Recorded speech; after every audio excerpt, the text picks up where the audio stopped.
ANR competitive classes में मैं हेमंत कुमार शर्मा आप सभी का स्वागत करता हूं।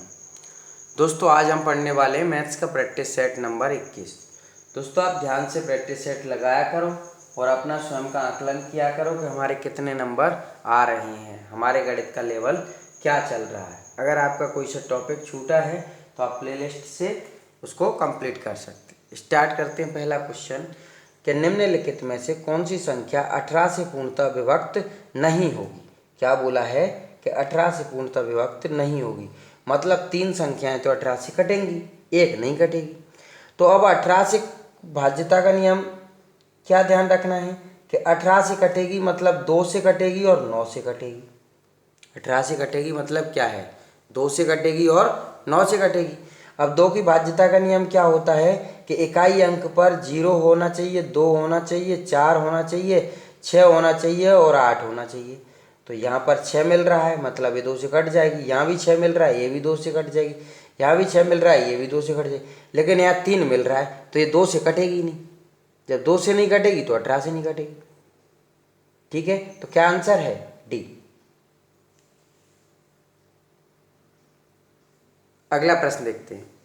12 किलोमीटर लंबे वृत्ताकार मार्ग पर तीन धावक ABC एक ही बिंदु से क्रमशः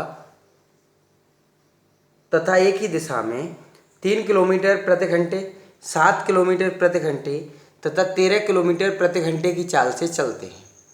कितने घंटे के उपरांत वे एक साथ मिलेंगे? क्या ऑप्शन है? 16 घंटे, 12 घंटे, 24 घंटे और 28 घंटे। निकालना क्या है? समय। समय बराबर क्या होता है? दूरी बटे चाल। दूरी कितनी है? 12। चाल कितने की थी? 3। फिर 12 दूरी है 7 की चाल से और 12 दूरी है 13 की चाल से। ध्यान रखना है कि धावक दौड़ते हैं तो उस क्वेश्चन का क्या लेते हैं? एलसीएम। तो अभी ये किसके रूप में हो गया? भिन्न के रूप में। तो भिन्नों का एलसीएम क्या होता है कि अंशों का तो एलसीएम लेते हैं, अंशों का एलसीएम लेते हैं और हरों का एचसीएफ लेते हैं। हरों का क्या लेते हैं? एचसीएफ। ठीक है, भिन्नों का एलसीएम बराबर क्या होता है? भिन्नों का एलसीएम बराबर क्या होता है? अंशों का एलसीएम, अंशों का एलसीएम बटे हरों का एचसीएफ। ठीक है, हरों का एचसीएफ। जब धावक दौड़ते हैं उस प्रश्न का क्या लेना? एलसीएम। तो अब अंशों का एलसीएम लेंगे मतलब 12 12 12 का एलसीएम कितना आएगा? 12 आएगा। ठीक है, एचसीएफ का मतलब क्या होता है? कॉमन। तो 3 7 13 में एक के अलावा कुछ भी कॉमन नहीं है, तो 12 बटे 1 मतलब 12 घंटे। ठीक है, तो बी ऑप्शन सही है। ठीक है, अगला प्रश्न देखिए। 2 की घात 4 इंटू 3 की घात 2 इंटू 5 इंटू 7 की घात 2 इंटू 11 एक संख्या हो गई, कॉमा 2 इंटू 3 की घात 3 इंटू 5 की घात 4 ये दूसरी संख्या हो गई, कॉमा 2 की घात 3 इंटू 3 इंटू 5 की घात 2 इंटू 7 का लघुत्तम तथा महत्तम ज्ञात कीजिए। जब देखो ये घातों के रूप में हो तो लघुत्तम में तो ध्यान रखना है कि तुम्हें बड़ी संख्या आएगी और सभी संख्या आएंगी, बड़ी को लेना है और सभी को लेना है। और महत्तम में क्या ध्यान रखना है कि छोटी लेना है मतलब कॉमन लेना है, छोटी लेना है मतलब क्या लेना है? कॉमन। ठीक है, तो अब पहले लघुत्तम ले। बड़ी 2 की घात 4, 2 और 2 की घात 3 में क्या बड़ा है? 2 की घात 4। ठीक है, 3 की घात 2, 3 की घात 3 और 3 में क्या बड़ा है? तो 3 की घात 3। 5 और 5 की घात 4 और 5 की घात 2 में क्या बड़ा है? तो 5 की घात 4। 7 की घात 2 और 7 में क्या बड़ा है? 7 की घात 2। देखो यहाँ 7 नहीं है लेकिन क्या सभी को लेना है ना। 11 यहाँ नहीं है, यहाँ नहीं है लेकिन यहाँ है तो 11। तो ये तो क्या हो गया? लघुत्तम। अब महत्तम में क्या लेना है कि एक तो छोटी होना चाहिए और कॉमन। 2 2 की घात 3 और 2 की घात 4 में क्या छोटी है? तो 2 है और कॉमन है तीनों में। 3 की घात 2, 3 की घात 3 और 3 में क्या कॉमन है? तो 3 कॉमन है। 5 5 की घात 4 और 5 की घात 2 में क्या कॉमन है? 5। अब 7 की घात 2 यहाँ पर है और 7 यहाँ पर है लेकिन यहाँ 7 नहीं है तो यहाँ नहीं आएगा। 11 यहाँ है लेकिन यहाँ नहीं है, यहाँ नहीं है तो 11 नहीं आएगा। तो ये क्या होगा? महत्तम। और ये क्या होगा? लघुत्तम। ठीक है, अगला प्रश्न देखते हैं। 3.87 पर बार माइनस 2.59 पे बार बराबर क्या। देखो हमें क्या ध्यान रखना है कि 3 लिखा, धनात्मक संख्या थी तो प्लस लिखा, 87 लिखा, दोनों पर बार था तो दोनों का 99 लिखेंगे, माइनस लिखा 2, माइनस की संख्या थी तो यहाँ भी माइनस लिख लिया, 59 बटे दोनों पे बार था तो 99। 3 में से 2 गए तो कितना बचा, 1 प्लस 87 और ये 99 का एलसीएम हमने ले लिया 99 माइनस 59, ठीक है। 1 प्लस 17 में से 9 गए तो 8 और 8 में से 6 गए तो 2 बटे 99। देखो हव्याल बार हटाया था 99 लिख दिया, अब 99 को हटा देंगे तो बार लगा देंगे, 1.28 पर बार, ठीक है। अगला प्रश्न देखिए तो ब्रैकेट के अंदर 2 माइनस 1 बटे 3, ब्रैकेट के अंदर 2 माइनस 3 बटे 5, ब्रैकेट के अंदर 2 माइनस 5 बटे 7 dot dot dot dot, bracket के अंदर 2 माइनस 997 बटे 999 ब्रैकेट बंद बराबर क्वेश्चन मार्क। अब देखो कैसे हल करना है, 3 दूना 6 में से क्या तो कितना आ जाएगा 5 बटे 3 इंटू 5 दूना 10 में से 3 चले जाएंगे तो कितना आ जाएगा 7 बटे 5 इंटू 7 दूना 14 में से 5 चले गए तो कितना आ जाएगा 11 बटे 7 dot dot dot dot dot dot dot, ये 999 दूना कितना हो जाएगा 1998, मतलब 2000 में से 2 कम कर देंगे तो 1998 माइनस 997 बटे 999, ठीक है। अब देखो ये ऐसे कटता जा रहा है, ये ऐसे कटता जा रहा है तो डॉट डॉट के अंदर ये कटता जाएगा, ठीक है, ये ऐसे कट जाएगा तो इधर से क्या बचेगा कि 8 में 7 गए तो 1 बचेगा, 9 में से 9 गए तो 0 बचेगा और 9 में से 9 गए तो 0 बचेगा 1, मतलब 1001 बटे 3, तो ये पहला ऑप्शन सही है, ठीक है। अब इसी तरीके से इसको देखते हैं कि 2 एकम 2, 2 में से 1 गया तो 1 बटे 2, 3 एकम 3 में से 1 गया तो 2 बटे 3, 4 एकम 4 में से 1 गया तो 3 बटे 4, 5 एकम 5 में से 1 गया तो 4 बटे 5 डॉट डॉट डॉट डॉट, 19 एकम 19 में से 1 गया तो 18 बटे 19 इंटू 20 एकम 20 में से गया तो 19 बटे 20। अब देखो अव्याल तो ऐसे कट रहे थे, ठीक है, और अब देखो ऐसे कटते जा रहे हैं, 2 कट गए, 3 कट गए, 4 कट गए, डॉट डॉट में 5 कट जाएगा, 18 भी कट जाएगा और ये 19 भी कट जाएगा, इधर तो 1 बच गया और इधर 20 बच गया तो 1 बटे 20, तो ये भी पहला आंसर है, ठीक है। अगला प्रश्न देखिए, √2 बराबर 1.4142 हो तो 7/3 प्लस √2 बराबर क्या। देखो अब हम पहले इसको हल कर लेते हैं, नहीं यहीं पर वैल्यू रख देंगे कि 1.41, तो हल करने में बहुत समस्या हो जाएगी, तो क्या करेंगे 7/3 प्लस √2 इंटू 3 माइनस √2 बटे 3 माइनस √2। हमने क्या कर दिया, हर का परमेयीकरण। कैसे करते हैं कि नीचे वाली संख्या का ऊपर और नीचे गुणा कर देते हैं, बस चिन्ह बदल देते हैं, यहाँ प्लस की थी तो यहाँ माइनस की जाएगी।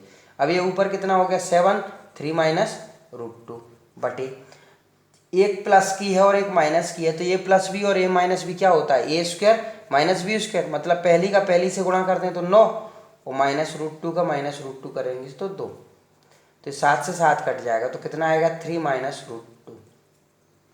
अब 3 लिख दिया, √2 की वैल्यू कितना है -1.4142, तो ऐसे घटा ले कि 3.0000 पॉइंट के बाद 0 लगा तो कोई समस्या नहीं, और ये 1.4142, 10 में से 2 गए 8, 10 में से 5 गए 5, 10 में से 2 गए 8, 10 में से 5 गए 5, 3 में से 2 गए तो 1, तो 1.5858, ये पहला ऑप्शन सही है, ठीक है। एक थैली में कुल 10 गेंदें हैं, एक थैली में कुल 10 गेंदें हैं जिनमें से कुछ लाल हैं तथा शेष सफ़ेद हैं। सभी गेंदों का औसत मूल्य 28 रुपये प्रति गेंद है।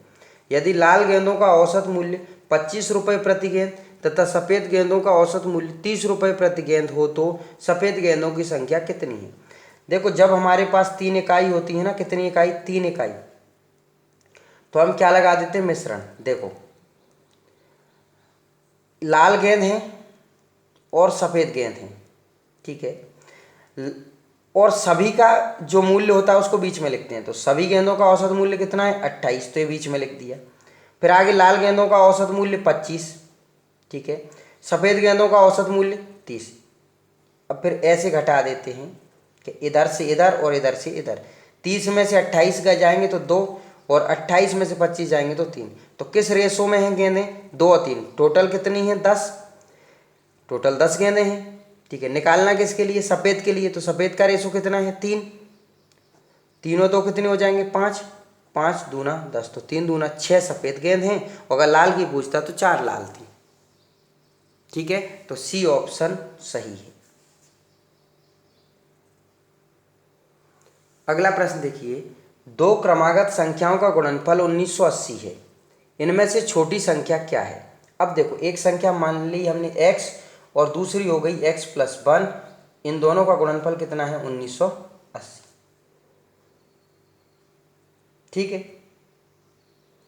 अब ये हो जाएगा x² + x - 1980 बराबर क्या हो गया? 0। अब यहाँ पर गुणनखंड नहीं हो रहा है, तो हमें क्या करना है कि एरो का सूत्र लगा देते हैं, -b श्रीधराचार्य वृद्धि -b + -√b² - 4ac/2a। ठीक है, b की वैल्यू कितना है? 1 प्लस माइनस b की वैल्यू कितना है? यहाँ से देखो, a की वैल्यू 1 है, b की वैल्यू 1 है और c की वैल्यू कितना है? -1980। तो b² मतलब 1 का स्क्वायर -4 × a 1 है इंटू c कितना है? -1980/2 × a। अब देखो, ये तो माइनस का 1 हो जाएगा, प्लस माइनस 1 माइनस का माइनस से गुणा करेंगे तो प्लस हो जाएगा, 4 का 0 में गुणा करेंगे तो 0 हो जाएगा, 8 चौक 32 की 2 हांसुल की 3 और 9 चौक 36 37 39 की 9 हांसुल की 3 और 4 एकम 4 3 7 7920/2। ये 7920 और ये कितना हो जाएगा? 7921। अब इसका वर्गमूल ले लेते हैं 7921 का, श्रीधराचार्य विधि से भागफल विधि से निकाल लेते हैं। ठीक है, तो एक जैसी संख्या लेते हैं यहाँ और यहाँ, तो 8 ही 8 ही 64। 9 में से 4 गए तो 5 बच गए, 15 21। जो लेते हैं उसी को वापस लिखते हैं, तो 8 8 16 हो गया। अब लास्ट में 1 चाहिए, तो 9 9 का गुणा करेंगे तब आएगा कि 9 नाम 81 की 1 हांसुल की 8, 9 6 54, 54 और 8 62 की 2 हांसुल की 6, 9 एकम 9 9 6 15, तो ये 1521 हो गया। तो यहाँ से कितना आ गया? 89। माइनस का 1 प्लस -89/2। प्लस लेंगे तो 89 में से 1 चला जाएगा तो कितना बचेगा? 88/2, तो कितना आ जाएगा? 44। तो छोटी संख्या x कितनी आ गई? 44, और दूसरी कितनी हो जाएगी? 45। ठीक है, देखो अब यहाँ पर देख भी लोगे, 44 और 45 का गुणा करके क्या, 5 चौक 20 की 0 हांसुल की 2, 20 और 16 36 और 2 38 की 8 हांसुल की 3, 4 चौक 16 और 3 19, तो ये आ गया 1980। मतलब छोटी संख्या कितनी है? 44। अगला प्रश्न देखिए, एक व्यक्ति की आयु अपने पुत्र की आयु से 3 गुनी है। 15 वर्ष बाद इस व्यक्ति की आयु अपने पुत्र की आयु से 2 गुनी होगी। पुत्र की वर्तमान आयु कितनी है? देखो, एक व्यक्ति की आयु पुत्र की आयु से 3 गुनी है, तो ये व्यक्ति हो गया और ये पुत्र हो गया। पुत्र x, व्यक्ति 3x। अब बोला 15 वर्ष बाद, तो इसमें भी 15 जोड़ दें और इसमें भी 15 जोड़ दें। 15 वर्ष बाद इस व्यक्ति की आयु पुत्र की आयु से 2 गुनी होगी।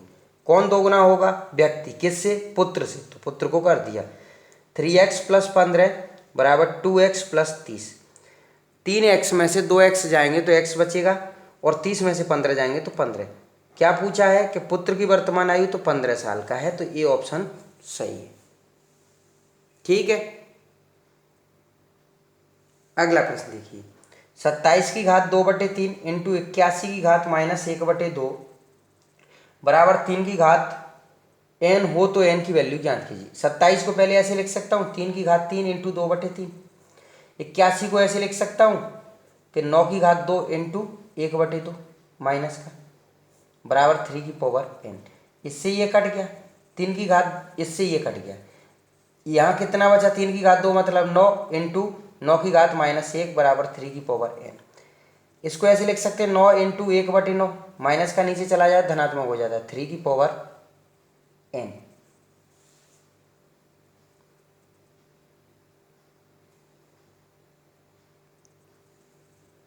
देखो ये 9 से 9 कट गया, क्या बचा 1, तो 1 को ऐसे लिख सकता हूँ 3 की पावर 0, किसी की पावर 0 की वैल्यू कितनी होती है 1, तो 3 की पावर n, तो 3 से कट गया तो 0 बराबर क्या आ गया n।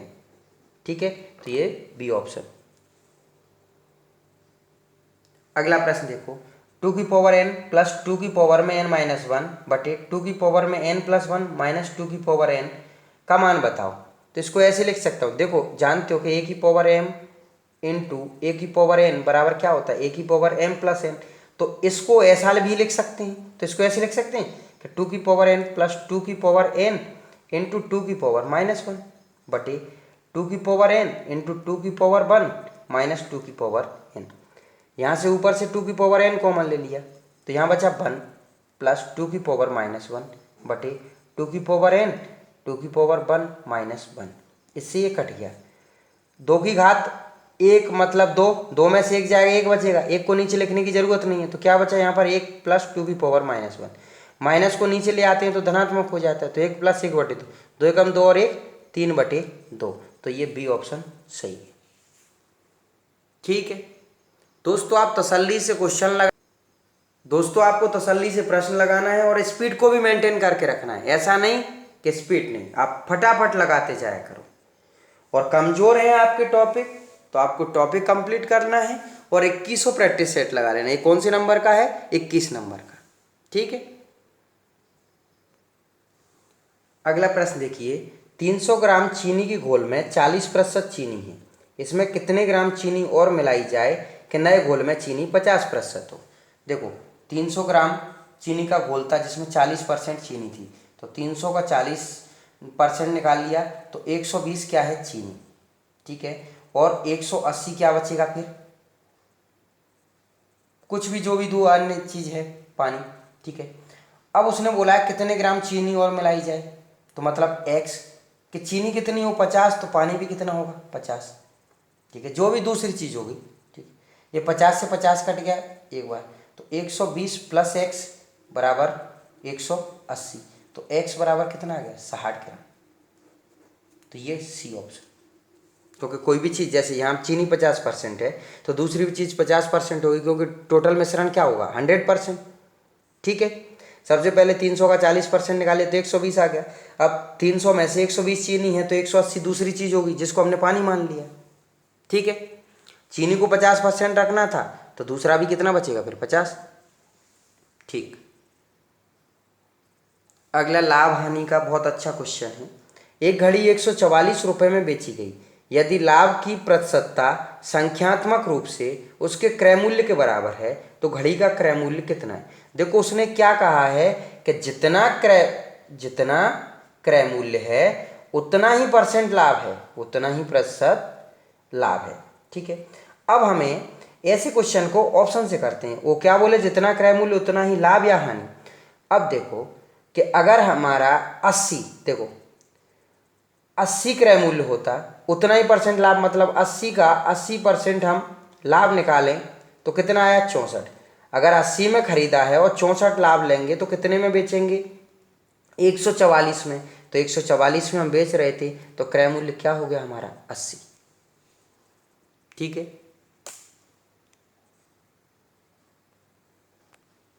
अगला प्रश्न देखिए, x² प्लस 4y² बराबर 4xy हो तो x अनुपात y बराबर क्या। इसको पहले ऐसे लिख सकते हैं कि x² plus 4y² minus 4xy बराबर क्या हो गया 0।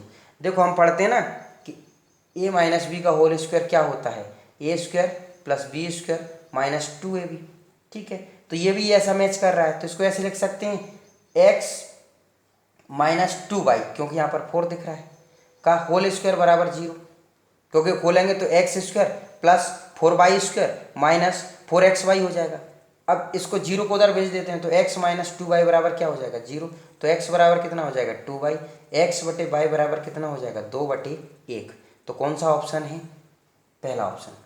दोस्तों काफ़ी महत्वपूर्ण वीडियो रहते हैं हमारे, बहुत अच्छे तरीके से आपको पढ़ाया जाता है स्पीड मेंटेन करके। आप देखो कि 20 मिनट में 15 क्वेश्चन पढ़ा दिए गए हैं, तो आप अच्छे से लगाया करो। चैनल पर नए हो तो सब्सक्राइब कर लेना, और वीडियो अच्छी लगती हो दोस्तों तक भी पहुंचाया करो। मिलते फिर कल अगले वीडियो में, धन्यवाद।